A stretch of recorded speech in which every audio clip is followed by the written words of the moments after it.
started EOS about 5 years ago, I bet now. We had a business coach start the EOS process, and he was shocked. We weren't tracking anything. He asked me a question, how are you guys even successful? And I said, because we always have been.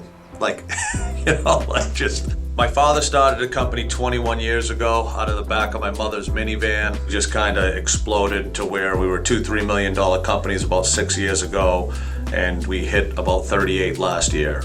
EOS begins to really work when you pay attention to how intentionally you are rolling it out throughout the organization. We're about a 100-person company, and EOS touches just about every person in the company.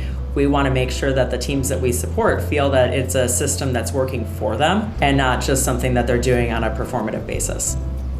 Yeah, so we weren't operating on really any system. QuickBooks financially and some crazy spreadsheet that Chris actually had worked up that didn't make any sense at all that you couldn't use. So for several years, we've been using an expert EOS implementer, and in an effort to keep our work in the session room going outside of the session room, introduced us to Bloom. And it's something that the team had been using, but all I could hear was a lot of just agitation with the tool. The tool was slowing us down. Success as a tool is easy to use, has helped us communicate down to our teams that vision, structure, process. EOS is starting to work for us this past year. It's not directly the software that changed things.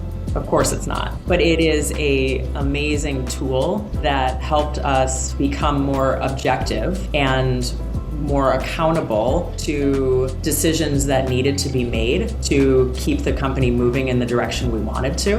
And I think without that, we wouldn't have been able to bind together so quickly and then also make so many changes. We went through a handful of people changes and process changes. I do love a comment that one of our guys gave me was, in the last 6 months, we've actually had EOS work for us.